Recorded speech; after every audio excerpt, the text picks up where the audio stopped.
এক তীরন্দাজ মেলার মধ্যে খেলা দেখাচ্ছে। তার চারপাশে অনেক মানুষ দাঁড়িয়ে খেলা দেখছে। তীরন্দাজের সামনে 10টা আপেল আছে। সে লোকদেরকে বলছে, আমি কোন আপেলটাই নিশানা লাগাবো? লোকেরা বলল, আপনি 7 নম্বর আপেলে নিশানা লাগান। তীরন্দাজ তীর নিক্ষেপ করলো। দেখা গেল 7 নম্বর আপেলে যেই তীর লেগেছে। এইভাবে সে 10টা আপেলেই তীর নিক্ষেপ করলো। অবাক করা বিষয় হলো, তার নিক্ষেপ করা একটা তীরও লক্ষ্যভ্রষ্ট হয়নি। সেই তীরন্দাজ উপস্থিত সমস্ত লোকদেরকে উদ্দেশ্য করে বলল, আপনারা কি সাক্ষ্য দিচ্ছেন আমি একজন ভালো তীরন্দাজ?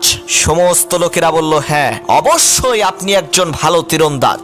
সেই তীরন্দাজ বলল, তাহলে আপনাদের মধ্য থেকে মাত্র একজন মানুষ আমার সামনে এসে দাঁড়ান, আমি তার মাথার উপরে একটা আপেল রেখে তীর নিক্ষেপ করব। তার এই প্রস্তাবে একজন মানুষও রাজি হলো না, কারণ যদি নিশানা ভুল হয়ে যায় তাহলে তো কেল্লা ফতে। সেই মেলার মধ্যে একজন ছোট বাচ্চা ছিল। সে এসে তীরন্দাজের সামনে দাঁড়িয়ে বলল, আমি রাজি আছি, আমার মাথায় আপেল রেখে আপনি তীর নিক্ষেপ করেন। ছোট বাচ্চার এই কথা শুনে মেলার সমস্ত লোকেরা অবাক হয়ে বলতে লাগলো, সর্বনাশ, এত ছোট একটা বাচ্চা, তার এত সাহস আসলো কোন জায়গা থেকে? তীরন্দাজ সেই ছোট বাচ্চার মাথায় আপেল রেখে তীর নিক্ষেপ করলো। দেখা গেল তীরটা আপেলেই লেগেছে। এই দৃশ্য দেখে মেলার সমস্ত লোকেরা সেই ছোট্ট বাচ্চার তীরন্দাজকে বাহবা দিয়ে বলতে লাগলো, এই মেলার এতগুলো মানুষের কেউ সাহস পেল না, এই ছোট্ট বাচ্চাটা সাহস পেল কিভাবে? তখন সেই তীরন্দাজ বলল, শোনেন, আপনাদের প্রত্যেকেরই আমার প্রতি বিশ্বাস ছিল যে আমি তীর নিক্ষেপ করলে আমার তীর লক্ষ্যভ্রষ্ট হবে না,